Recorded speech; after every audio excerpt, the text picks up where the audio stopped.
Товарищи! ЦК КПСС Леонидом Ильичем Брежневым. Перестройка хозяйственного механизма, перестройки сознания.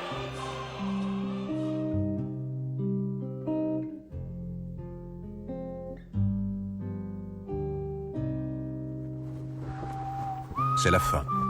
Voilà ce que je me suis dit. C'était le 25 décembre 1991, j'avais 33 ans, et j'ai pensé, l'idéal le plus puissant depuis le christianisme est mort. Le communisme est mort. Il était né du rêve primordial de justice et de fraternité et avait été pendant des siècles ridiculisé et réduit à l'utopie. Mais nous l'avions porté au pouvoir. Et maintenant, il était vaincu. Я прекращаю свою деятельность на посту президента СССР. C'était la défaite d'un empire réputé invincible et qui ne fut vaincu que par lui-même. Je n'arrive pas à croire que mon socialisme à moi, je ne le verrai plus vivant que dans mes rêves. Mais au réveil, je ne me lamente pas. C'est mort, enterré à jamais, et c'est tout.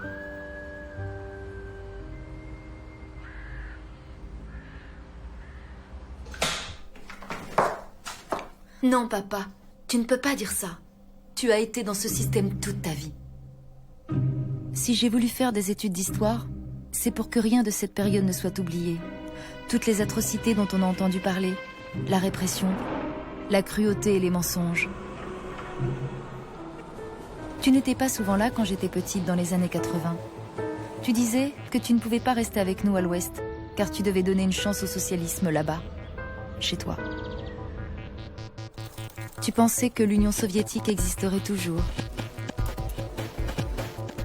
C'est pour ça qu'aujourd'hui, j'aimerais comprendre pourquoi le plus grand empire de l'histoire, avec tous ses pays satellites, son armée et ses services secrets, s'est effondré comme un château de cartes.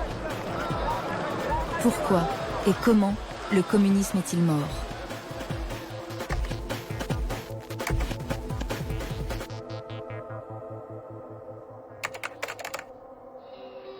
И никто не додумался просто встать на колени и сказать этим мальчикам, что в бездарной стране даже светлые подвиги — это только ступени. En 1989, chanter la faillite de notre pays déclenchait de véritables ovations, du moins dans les concerts. Cette chanson était dédiée à nos soldats morts en Afghanistan. Tous ceux qui avaient survécu étaient de retour le 15 février.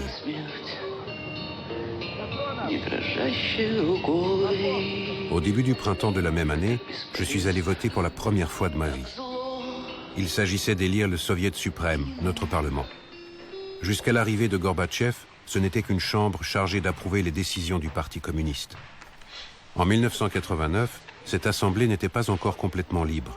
Un tiers des sièges allaient directement aux communistes. Mais les élections, elles, l'ont été suffisamment pour que Boris Yeltsin, le principal opposant à Gorbatchev, soit élu. Pour la première fois de toute son histoire, le pays a eu la possibilité de voter pour de bon. Gennady Bourboulis, chef de cabinet de Boris Yeltsin. Malgré les quotas réservés aux partis et aux organisations sociales comme le Komsomol, etc., on lui a dit « Mikhail Sergeyevitch, n'hésitons pas, organisons des élections libres. Le pouvoir aura une légitimité différente. Ce sera un nouveau genre de président, un président élu solidairement par la majorité du peuple soviétique. » Pendant longtemps, Gorbatchev est resté très populaire, mais sans jamais être élu. Alors que s'il avait organisé des élections, il les aurait sûrement gagnées et ça aurait donné une légitimité démocratique au super-État communiste. Sans parler de la victoire personnelle. Bref, quoi qu'il en soit, Gorbatchev n'a jamais osé.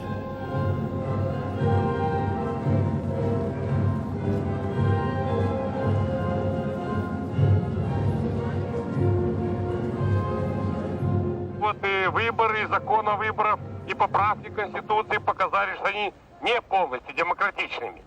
Все-таки выборы должны быть равные, прямые, всеобщие, тайные. Обязательно с альтернативных кандидатур снизу и до председателя Верховного Совета СССР. Pour moi, ces élections n'étaient pas non concurrentielles. Alexei Kondaourov, général du KGB et membre du service de protection de Gorbatchev. J'estimais que les gens qui se présentaient aux élections le méritaient, qu'ils avaient en quelque sorte fait leurs preuves. Et puis, le mieux est l'ennemi du bien. Et c'était quand même les représentants du peuple. Notre démocratie avait beau être très différente du modèle occidental, elle a tout de même permis l'élection d'Andrei Sakharov, ancien ennemi de l'État, à ce nouveau Parlement. Давайте определимся. Будем давать слово. Dans ce Parlement à moitié libre, l'apprentissage de la démocratie se fait sur le tas et le prix Nobel de la paix a eu du mal à se faire entendre. Вы пока присядьте. Или постойте. Одну минутку, товарищ. Не надо. Давайте решим вопрос так. Я вношу предложение компромиссное. Кто за то, чтобы дать депутату Сахарову 5 минут для выступления, прошу поднять мандаты. Кто против? Ну, меньшинство. Меньшинство явное. Пожалуйста, Андрей Дмитриевич, 5 минут. Il existait une certaine démocratie soviétique, c'est indéniable, mais pas dans l'acception occidentale du terme. De plus, pour moi, le mot démocratie n'était pas primordial. La question de la souveraineté populaire, au sens où on l'entend en Occident, ne me semblait pas être une condition indispensable à la réussite du pays et au bien-être du peuple.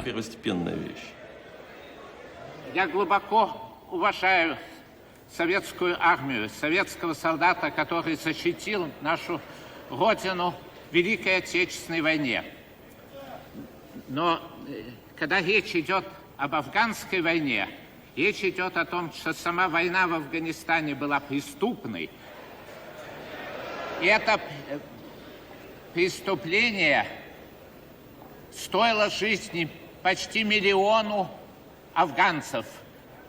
Против целого народа велась война на уничтожение. Этот страшный позор, который лежит на нашем руководстве, совершило этот акт агрессии. Так вот, что я выступал против введения советских войск в Афганистане, и за это был сослан в Горький.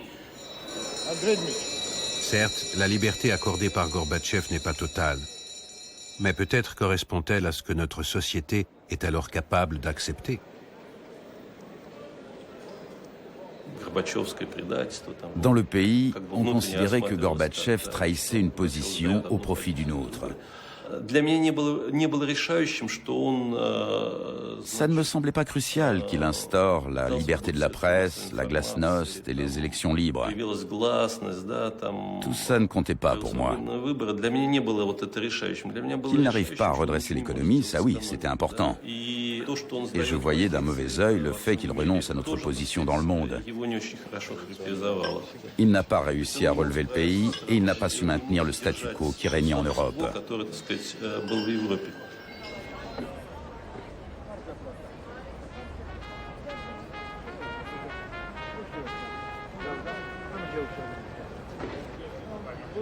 Même inachevées, les réformes lancées par Gorbatchev encouragent les Européens de l'Est.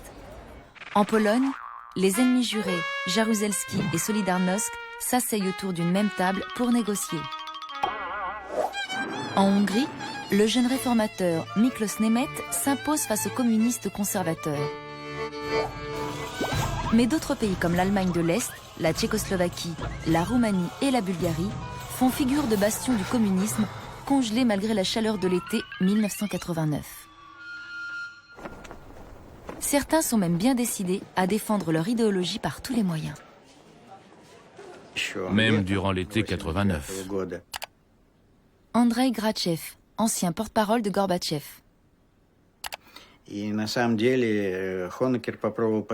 En réalité, Honecker a tenté d'inclure cette question à l'ordre du jour du dernier sommet du pacte de Varsovie à Bucarest. Et il n'était pas uniquement question de serrer la vis aux Hongrois, mais aussi aux Polonais.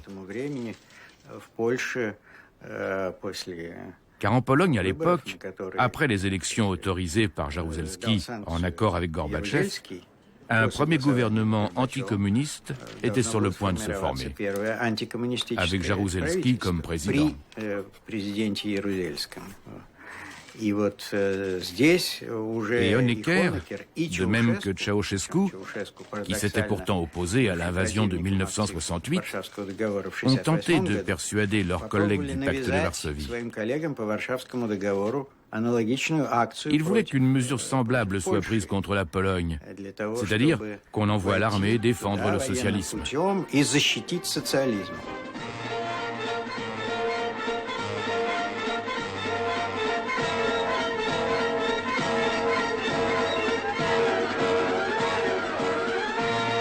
Donner une leçon, défendre le socialisme. On connaît la chanson. En 1956, le réformateur Imre Nagy, président du Conseil des ministres de Hongrie, tente d'organiser des élections libres et de retirer son pays du pacte de Varsovie. Mais ce dernier lui donne une bonne leçon. Les chars russes entrent dans Budapest. Nagy a été trahi par János Kádár, qui s'est allié aux soviétiques pour écraser l'insurrection.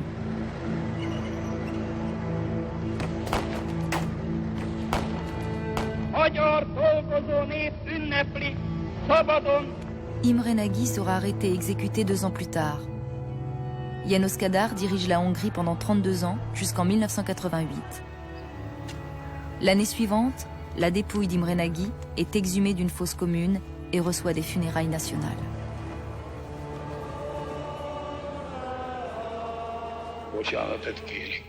Én akkor azt mondtam, egész pontosan, békés diáktüntetés, fölkelés, fegyvertelen emberek, pogrom alapján meg. És azokat előbb ölték meg minden Nagy Imréjéket, mert ha... Ce discours ressemble à la confession d'un mourant. C'était une façon de régler ses comptes avec lui-même. Zoltán Szalay, photographe de presse hongrois. Une foule immense s'était rassemblée sur la place des héros pour les funérailles d'Imre Nagy et de ses compagnons. C'était un événement important.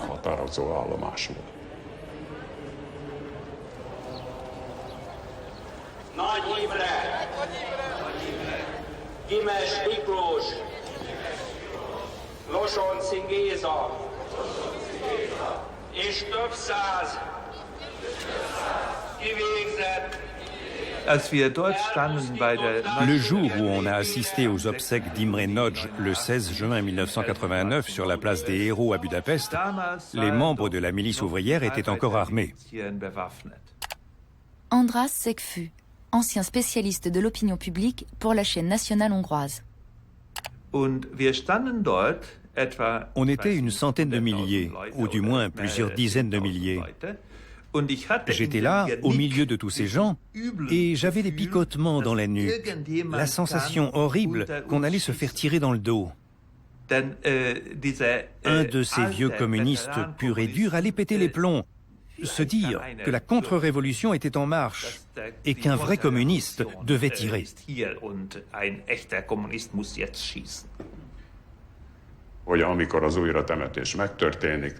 János Kádár est décédé peu de temps après l'enterrement d'Imre Nagy.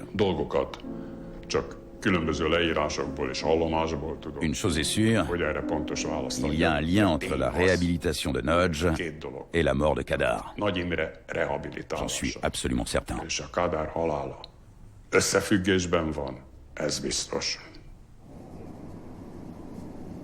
C'est la fin d'une époque. La nouvelle génération de dirigeants d'Europe de l'Est a un nouveau programme qu'elle doit malgré tout soumettre aux grands frères.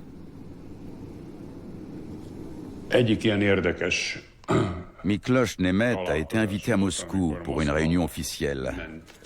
Ça a été un moment extraordinaire.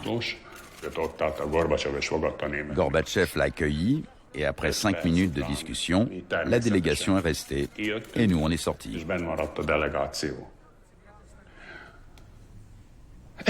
Et puis on a attendu. Il était prévu que la réunion entre Gorbatchev et Miklos Nemeth ne dure pas plus de 20 minutes.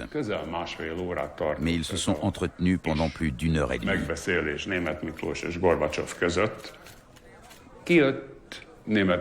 Finalement, Miklos Nemeth sort, Gorbatchev nous raccompagne jusqu'à l'escalier et nous dit « à bientôt ». Là, Nemeth s'écrie « briefing ». On se presse tous autour de lui et il nous dit « on a abordé tous les sujets importants et on est d'accord sur tout. Tout va bien ». J'ai demandé quoi exactement? Il m'a répondu « la transition pacifique vers un système multipartite en Hongrie et le retrait des troupes soviétiques du pays ». C'est ce jour-là que la décision a été prise.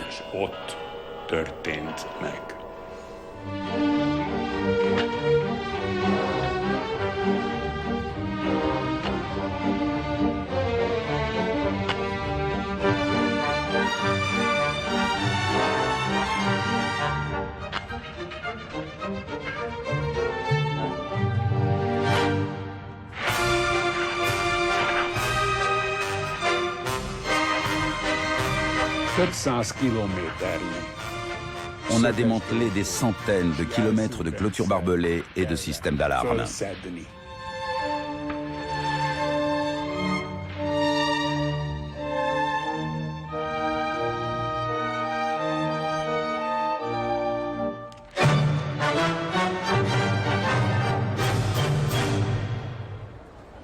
Cette déchirure dans le rideau de fer attire les Allemands de l'Est, dont certains passent leurs vacances en Hongrie, la destination préférée des citoyens de la RDA en mal de liberté.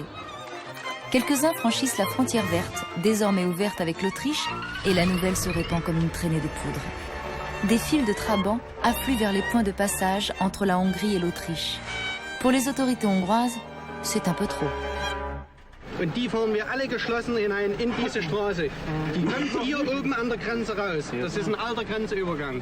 Wir fahren von hier aus hintereinander weg.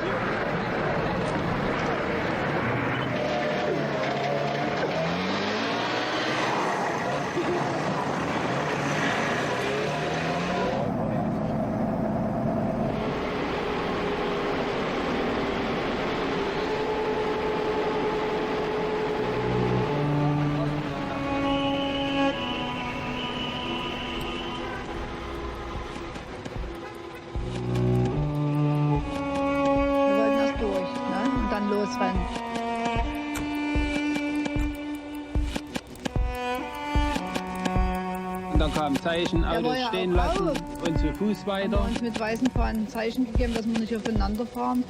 Raus aus den Autos und los Richtung Schrägfeldweg. Wir sind gerannt, vielleicht 1,2 Kilometer sind wir erstmal gerannt, kleine Kinder mit und alles.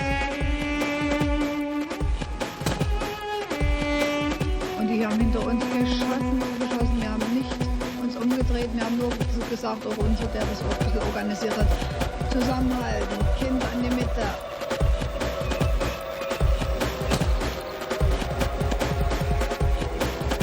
Dann kam plötzlich ein LKW voller Soldaten.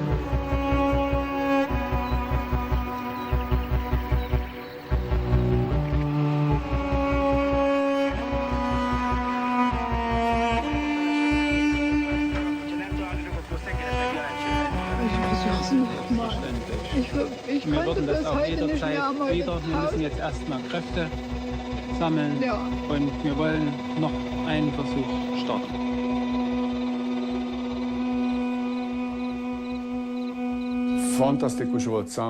C'était fantastique. L'ordre de Malte est arrivé en Hongrie dès que le premier camp de réfugiés a été installé dans le jardin de l'église de Zugliget. Ensuite, le campement n'a pas cessé de s'étendre. Ça a été très vite.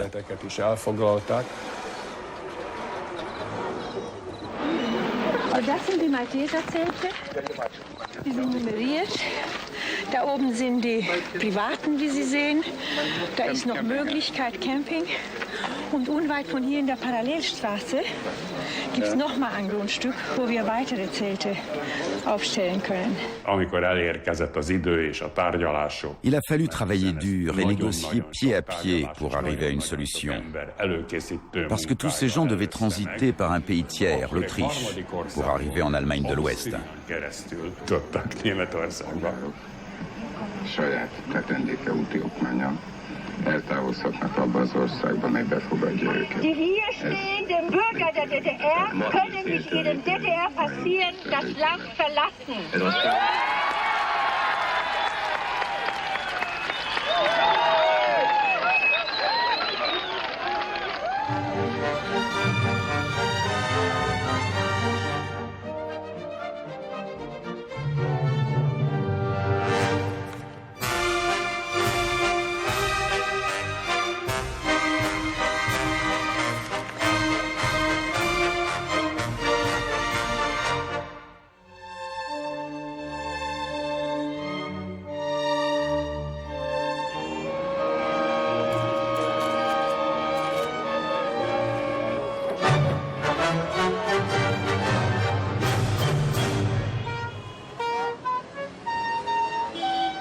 Les autorités de RDA parviennent à interdire à leurs citoyens de se rendre en Hongrie. En réaction, certains font le siège des ambassades ouest-allemandes, à Prague et à Varsovie, dans l'espoir d'être autorisés à quitter le pays pour l'Ouest. Et en plein cœur de Berlin, la foule envahit l'ambassade des États-Unis.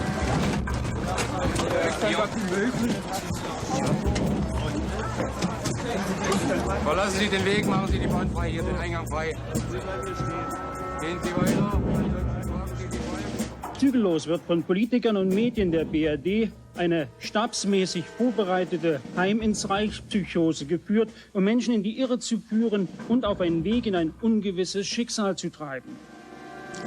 Das vorgegaukelte Bild vom Leben im Westen soll vergessen machen, was diese Menschen von der sozialistischen Gesellschaft bekommen haben und was sie nun aufgeben. Pour sauver la face, les autorités est-allemandes ont l'idée d'expulser les citoyens qui ne rêvent justement que d'une chose, partir. Angesichts der unhaltbaren Situation in den Botschaften der BRD in Prag und Warschau hat die Regierung der DDR einen humanitären Akt unternommen, um die Lage, die nicht von ihr herbeigeführt wurde, dort zu beenden. Die Personen aus der DDR, die sich rechtswidrig in diesen Botschaften aufhielten, wurden wie bereits gemeldet in der vergangenen Nacht in die BRD ausgewiesen. Donc, pour sauver la face, il fallait les expulser, mais depuis le territoire national. Or, cette opération était risquée. Le train bondé de réfugiés est-allemands en provenance de Prague allait devoir traverser une partie de l'Allemagne de l'Est avant d'arriver à l'Ouest. Ça a été une décision complètement stupide. Fatalement, tout le monde a été au courant. Il aurait très bien pu passer par la République tchèque pour arriver directement en Allemagne de l'Ouest. Quand le train en provenance de Prague est arrivé en gare de Dresde, c'était l'ébullition. La ville grouillait de policiers. Et devant la gare, on avait l'impression que c'était la guerre. La police avait bouclé les portes parce que les gens voulaient entrer dans la gare. On se rendait bien compte que la situation échappait à tout contrôle. Le passage de ce train a ouvert les vannes.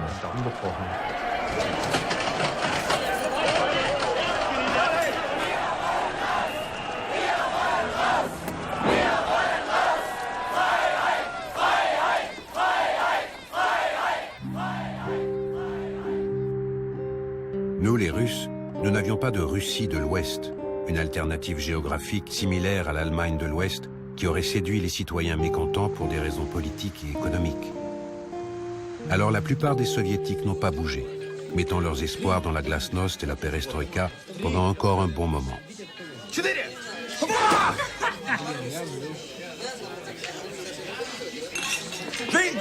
Может быть, за прошедшие 1,5 года перестройки мы еще не увидели ее осязаемых экономических результатов, то есть залежей мяса, колбасы на прилавках всех магазинов. Но один результат мы все-таки увидели. Люди подняли головы, люди почувствовали себя людьми. Le problème, c'est que cet espoir n'est apparemment rien d'autre que ça. Un espoir qui ne semble pas près de se réaliser. Доброе утро, я снова здесь, мне ничего не надо, у меня все есть, я гуляю по кухне, гордым видом и имею основание считать себя сытым, да, сытый. А это не голодный, чего у меня нет, все что угодно, открываю холодильник и во взгляде колбасы, я чувствую уверенность в том, что я сытый, я сыт. Сыт, ла-ла-ла-ла-ла-ла, сыт, сыт,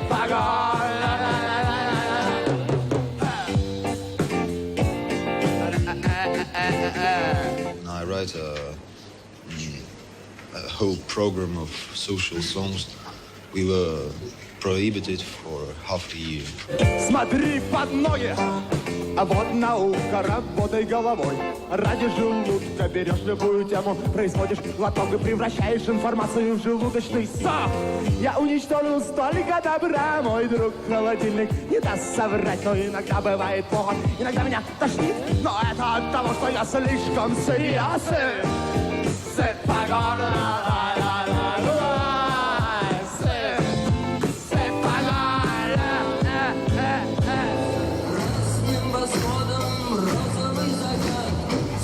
Les rockers de la Glasnost ne se contentent pas de chanter.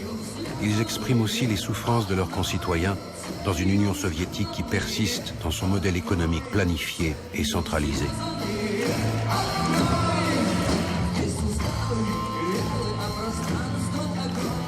Des grèves et des manifestations inspirées de Solidarnosc gagnent l'Union soviétique. Представьте, на шахтера на месяц 200 грамм масла. Ну как можно работать? 200 грамм мыла. 200 грамм мыла. На квартал. Жаль, что вы... Да, ну, собственно, люди знают, какие шахтеры выходят грязные из шахты. И одного куска мыла хватает один раз помыться. Mais ici, impossible de rejeter la faute sur un grand frère. Les travailleurs soviétiques sont tiraillés entre leur patriotisme et leur propre intérêt économique. Мы не враги перестройки, мы за перестройку. Мы страну не оставим, мы сразу приступим к работе, как только выполнят наши требования. Сразу. И будем работать столько, сколько надо. Мы дали телеграмму в Верховный Совет на имя Михаила Сергеевича с просьбой прислать сюда министра угольной промышленности. До сих пор мы не получили ни ответа оттуда, ни привета. Se pourrait-il que Mikhail Sergeyevitch, surnommé Gorby, n'ait pas répondu aux mineurs parce qu'il devait prendre un avion pour aller assister aux cérémonies du 40e anniversaire de la RDA en octobre 1989? Was werden Sie mit dem Herrn Gorbatschow besprechen? Das möchte ich gerne wissen, Gorbatchev a longtemps hésité avant d'aller au 40e anniversaire de la RDA. Il n'avait pas envie de voir Honecker, avec qui il avait de très mauvaises relations. Il ne voulait pas y aller, mais en même temps, il ne pouvait pas ne pas y aller. Car à ses yeux, il aurait insulté le pays tout entier. La seule chose qu'il s'est autorisé à faire, ça a été de se servir de ce voyage pour accélérer la chute politique de Necker.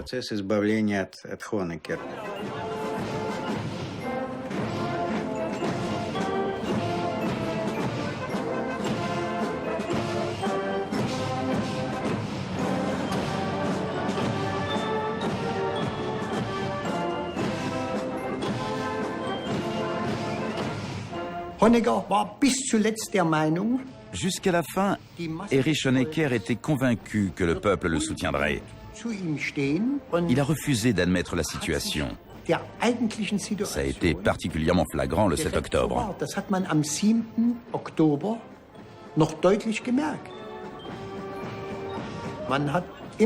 Au bureau politique, on s'était dit, on va fêter cet anniversaire. Gorbatchev va venir et il approuvera les performances de la RDA. On n'en espérait pas plus. C'était suffisant pour stabiliser la situation en Allemagne de l'Est.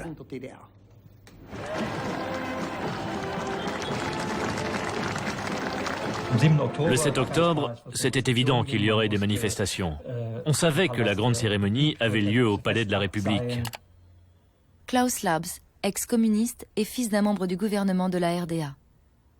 Je voulais y aller moi aussi, et crier « Gorby, Gorby ». J'avais espoir que ça provoquerait enfin une rupture.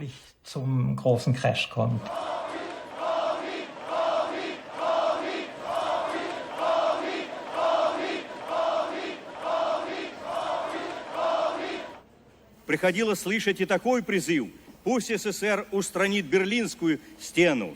Прежде всего, нашим западным партнерам следует исходить из того, что вопросы, касающиеся ГДР, решаются не в Москве, а в Берлине.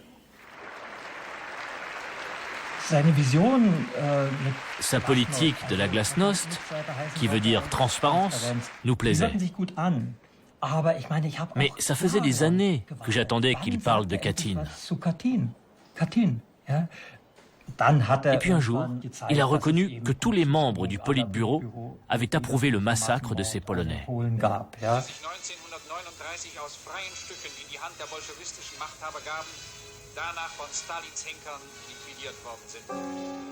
En mai 1940, à Katyn, des milliers d'officiers polonais sont abattus sur ordre de Staline.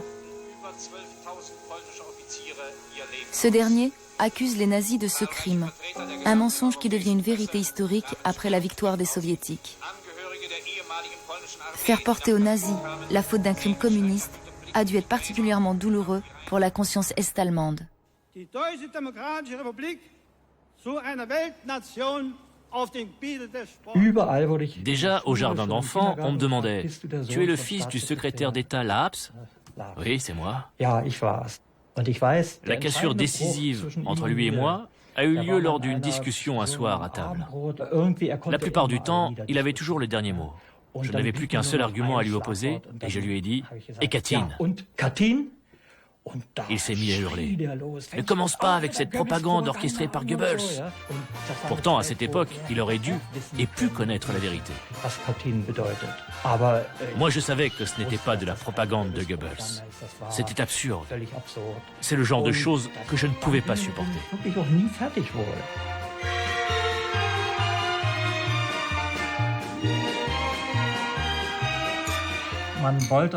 On voulait leur dire de laisser tomber le masque, leur faire comprendre que le peuple, c'était nous.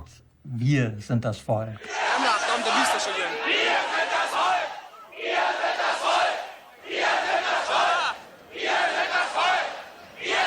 Sie zurück!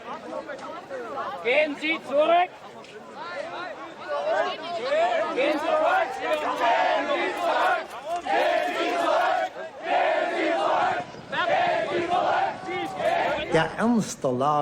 Beaucoup étaient conscients de la gravité de la situation.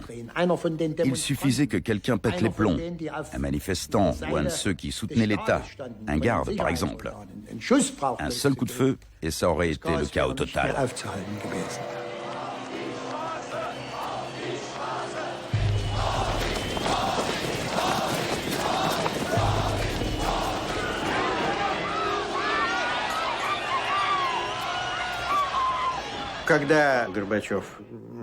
Pendant la célébration du 40e anniversaire de la RDA, Gorbatchev et les autres se tenaient aux côtés de Necker sur la tribune. Il y avait différents défilés et celui de la jeunesse libre allemande s'est transformé en manifestation anti-Honecker. Les gens se sont mis à crier « Gorby, reste avec nous !» C'était comme un crachat lancé au visage d'Honecker, une humiliation publique. Rakowski, le chef de file des réformateurs polonais, se tenait à côté de Gorbatchev. Il s'est approché de lui et il lui a glissé à l'oreille. « Regarde, Mikhail, c'est la fin. »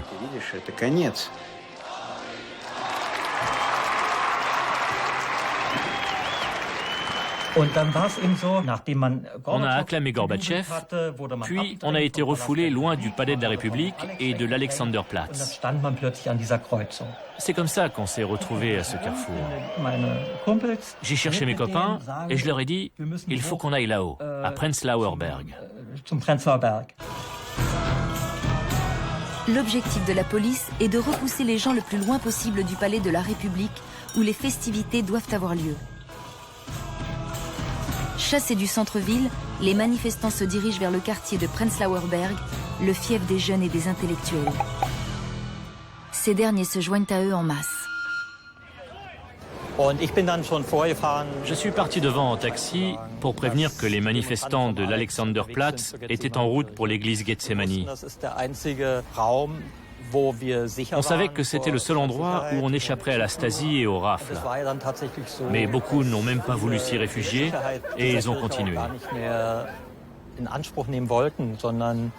La Schönhauser Allee est à une centaine de mètres. C'est un peu plus loin, à droite, que se trouve le pont de la Bornholmstrasse, un point de passage névralgique du mur. Une partie des manifestants s'est dirigée vers le pont, et c'est à ce moment-là que les forces de police ont commencé à se masser. La police sait très bien ce qu'elle fait quand elle entreprend de bloquer la route des manifestants avant qu'ils n'arrivent au point de passage de Bornholm.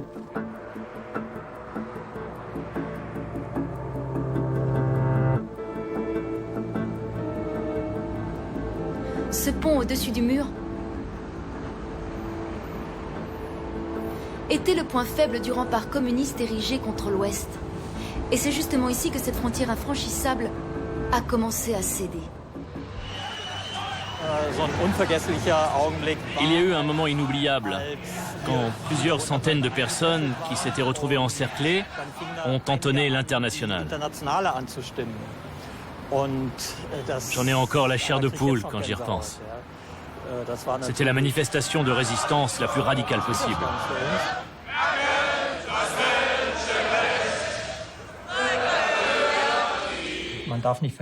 Il ne faut pas oublier que le massacre de la place Tiananmen avait eu lieu quelques mois plus tôt. Je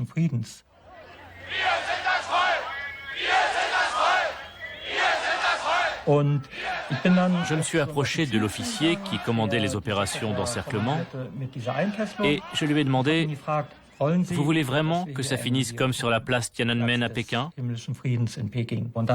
Il a juste claqué des doigts et ses sbires se sont jetés sur moi avec des matraques et m'ont assommé.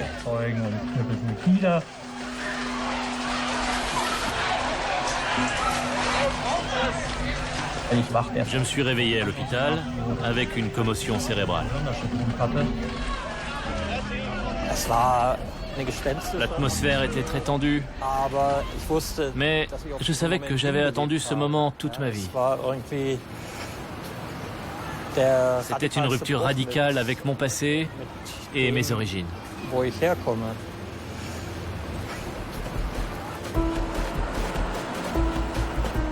Tu étais là pendant toute cette période. Un de mes premiers souvenirs, c'est de t'avoir accompagné à la porte de Brandebourg où les gens démolissaient le mur. Je crois que tu avais essayé de m'expliquer ce qui se passait. J'avais 5 ans. Plus tard, quand j'ai eu l'âge de comprendre, j'y ai réfléchi toute seule.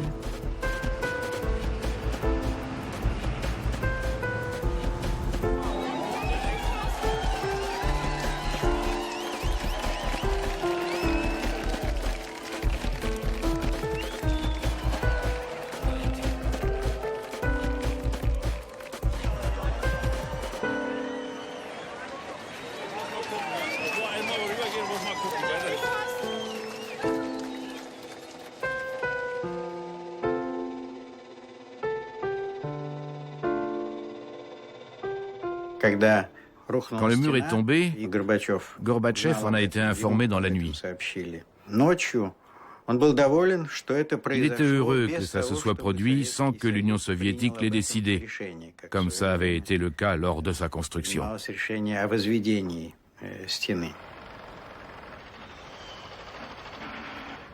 La chute du mur de Berlin était un événement pénible parce qu'elle signifiait qu'on avait perdu la guerre froide, que l'Union soviétique avait été vaincue dans la guerre froide.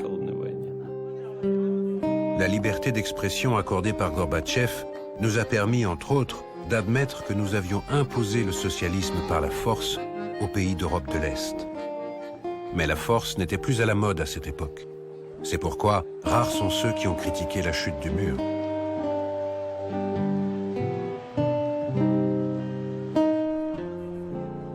De toutes celles qui ont eu lieu cette année-là, c'est la révolution tchèque dont j'ai été le plus jaloux. Elle était née dans les théâtres et les débats intellectuels. C'était la révolution des artistes et des musiciens, celle de Václav Havel, le dramaturge. Il a même fait preuve pendant longtemps d'une certaine hésitation intellectuelle, très loin de la mentalité d'un politicien professionnel. Pourtant, il s'est imposé naturellement comme un dirigeant incontesté.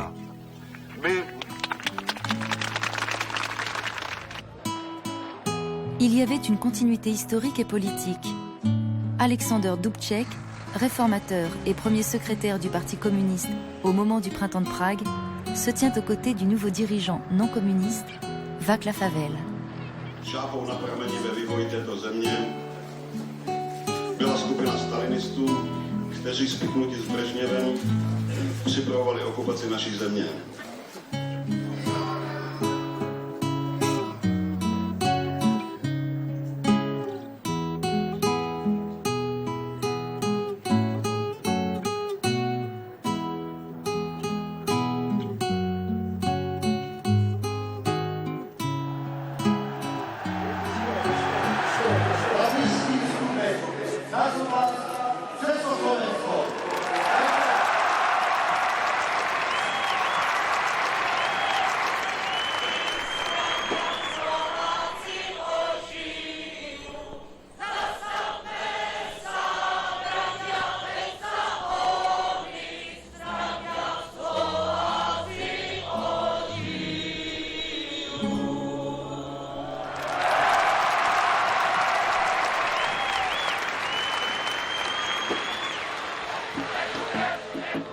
La révolution est contagieuse.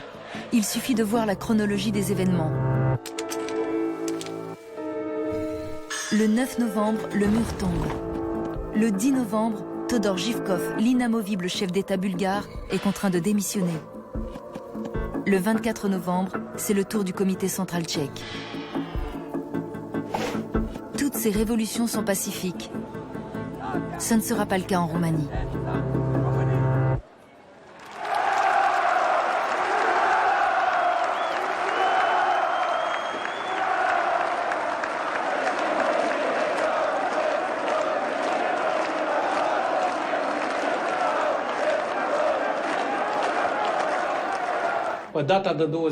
Le 21, quand on est arrivé au boulot, on nous a dit « Inutile de vous changer, on va tous au rassemblement ». 3 ouvriers de l'usine de locomotives de Bucarest racontent les événements du 21 décembre.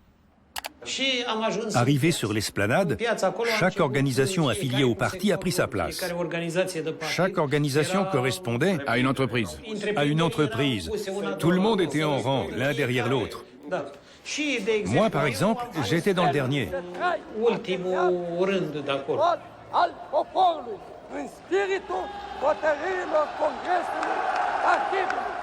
Le balcon est là. Et tout autour, la foule rassemblée pour l'applaudir. À l'époque, Paul Kosigian fait des études de cinéma à Bucarest. 2 bus sont arrivés. Les jeunes en sont descendus et ont commencé à se rapprocher de la foule. Et puis tout d'un coup, comme au rugby, ils se sont mis à pousser les gens par derrière, à bousculer la dernière rangée.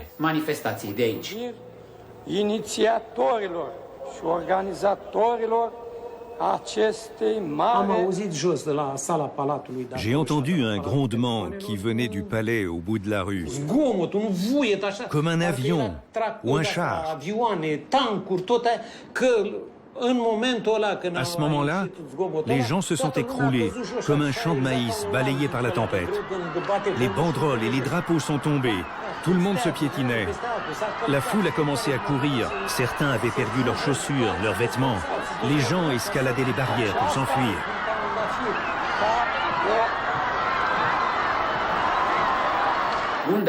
La vague a fini par arriver jusqu'à la caméra qui filmait Ceausescu.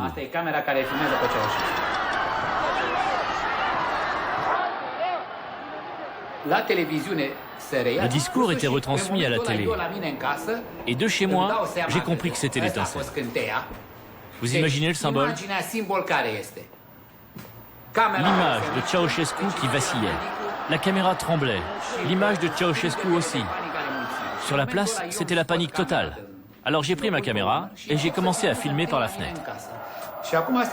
Voilà les images que j'ai tournées en cachette de la place de l'université. Il était 14h30, 1h30 après l'interruption du discours de Ceausescu. Les gens criaient « Nous voulons des élections libres ».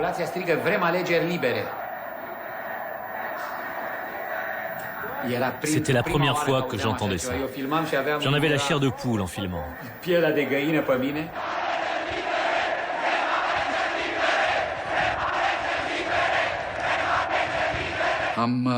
Je suis sorti crier avec tout le monde. Sergiu Celac, interprète de Ceausescu jusqu'en 1978 et premier ministre des Affaires étrangères de l'ère post-communiste. Je voulais au moins mourir avec dignité.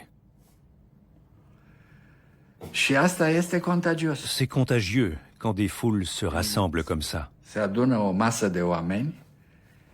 Le courage, c'est contagieux, comme la scarlatine.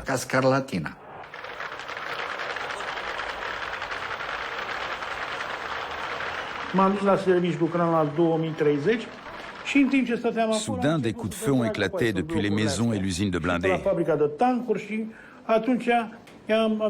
J'ai eu peur et j'ai décidé de rentrer chez moi. Je suis allé chercher ma femme qui travaillait dans la même usine. Et j'ai dit à un collègue, viens à la maison, on va manger, boire de la vodka et regarder ce qui se passe à la télé. Il m'a répondu, non, je veux y aller. Il est parti et il s'est fait tuer.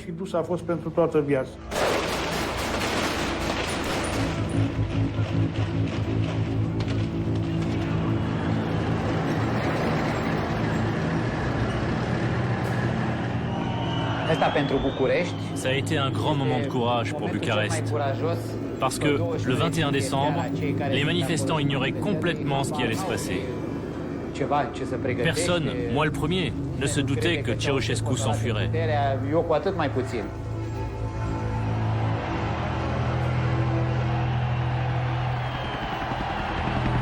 Le conducteur, l'homme qui avait dirigé la Roumanie pendant 24 ans, s'enfuit avec sa femme dans un hélicoptère militaire. L'appareil s'est posé sur le toit du palais que la foule a commencé à envahir.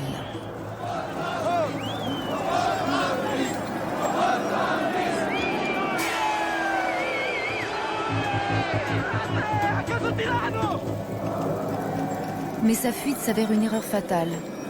Moins de 2 jours plus tard, les époux Ceausescu sont livrés aux militaires. L'histoire de leur arrestation est gâchée par le fait que le pilote de l'hélicoptère et l'officier qui les ont arrêtés meurent tous les deux dans des circonstances suspectes peu après l'exécution du couple.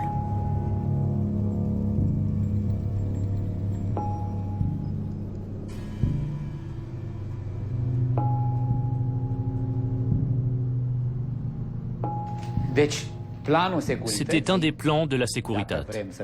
Si on veut continuer à tirer les ficelles dans ce pays et garder le pouvoir, il faut cacher que le renversement de Ceausescu a été provoqué par une révolution populaire spontanée. De notre point de vue, celui des gens ordinaires, c'était une révolution.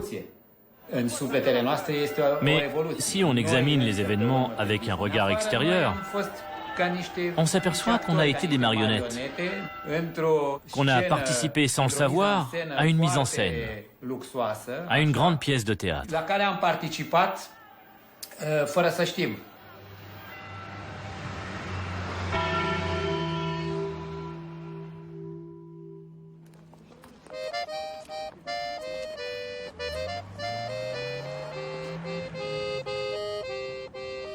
La réaction en chaîne de ces révolutions n'est pas arrivée jusqu'à vous. Pourtant, le gouvernement soviétique paraît incapable d'enrayer l'effondrement économique du pays et commence à perdre le contrôle des républiques de l'Union.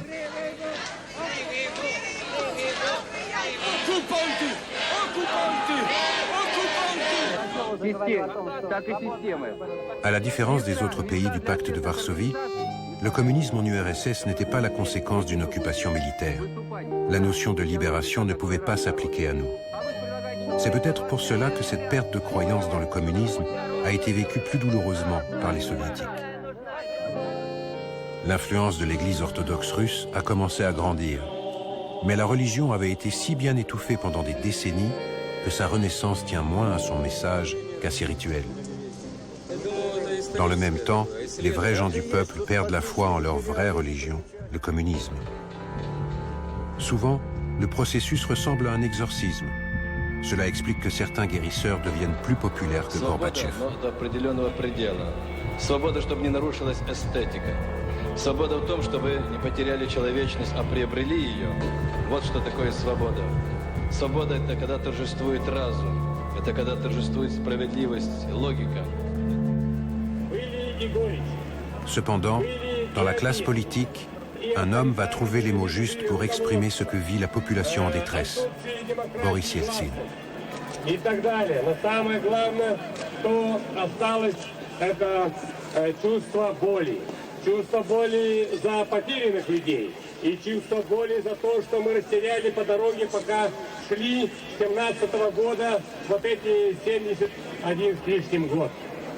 Если это чувство боли будет присутствовать в каждом из нас, в сердце каждого из нас, если это чувство боли будет присутствовать, тогда не будут приниматься законы, которые противоречат интересам народа. Tandis que Yeltsin accuse la révolution communiste de 1917 d'être la source de tous nos ennuis, Gorbatchev continue de suivre les rituels communistes. Comparé à son rival, ce n'est plus lui le progressiste. Malgré tout, le simple fait d'avoir initié des réformes est suffisamment impressionnant pour que 4 ans plus tard, beaucoup continuent de croire en lui, à commencer par moi. Mais le nombre de ses fidèles ne cesse de diminuer. Gorbatchev allait-il être dépassé par les événements et par son propre peuple?